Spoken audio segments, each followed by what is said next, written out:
السلام علیکم ورحمۃ اللہ وبرکاتہ۔ میں ہوں ڈاکٹر ماجد اور آپ دیکھ رہے ہیں 5 منٹ کی قرآن کلاس۔ تو میں آپ کو خوش آمدید کہتا ہوں۔ آئیے آغاز کرتے ہیں۔ اعوذ باللہ من الشیطان الرجیم، بسم اللہ الرحمن الرحیم۔ قالوا ادع لنا ربك يبين لنا ما هي قال انه يقول انها بقرة لا فارز ولا بكر عوان بين ذلك فافعلوا ما تؤمرون۔ صدق اللہ العظیم۔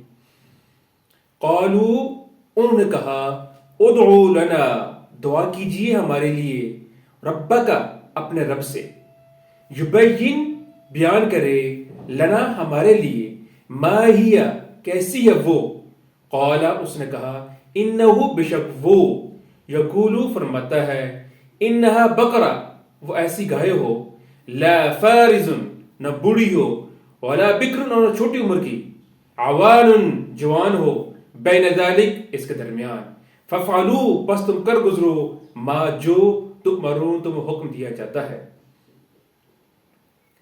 انہوں نے کہا، اے موسیٰ علیہ السلام، دعا کیجئے کہ اللہ تعالیٰ ہمارے لیے اس کا حلیہ بیان کر دے۔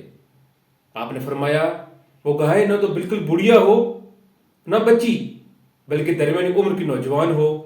اب جو تمہیں حکم دیا جاتا ہے بجا لاؤ۔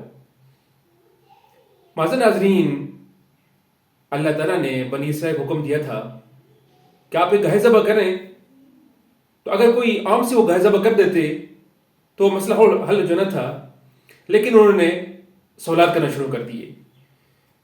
تو اس آیت مبارکہ میں ان کے پہلے سوال کا ذکر ہے کہ انہوں نے موسیٰ علیہ السلام سے سوال کیا کہ اے موسیٰ علیہ السلام، ذرا اللہ تعالیٰ سے دعا کیجئے، ان سے پوچھئے کہ گائے کا حلیہ کیسا ہو۔ تو موسیٰ علیہ السلام نے اللہ تعالیٰ سے دعا کی تو اللہ تعالیٰ نے ارشاد فرمایا، انہا بقرۃ، کہ وہ ایسی گائے ہو، لا فارز ولا بکر، نہ بہت بوڑھی ہو اور نہ ہی چھوٹی سی بچیاں ہو، عوان بین ذالک، وہ نوجوان ہونی چاہیے۔ پھر اللہ نے جو بھی فرمایا، ففعلوا ما تؤمرون، کہ تم کر گزرو جو حکم دیا جاتا ہے۔ اس میں کیل و کال کی ضرورت نہیں ہے۔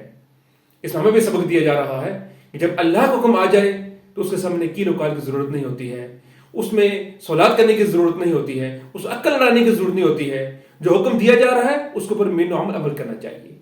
اللہ تعالیٰ سے دعا ہے کہ وہ ہمیں بھی اللہ تعالیٰ کے احکامات کے اوپر عمل کرنے کی توفیق عطا فرمائے اور قرآن کا صحیح فہم عطا فرمائے۔ السلام علیکم ورحمۃ اللہ۔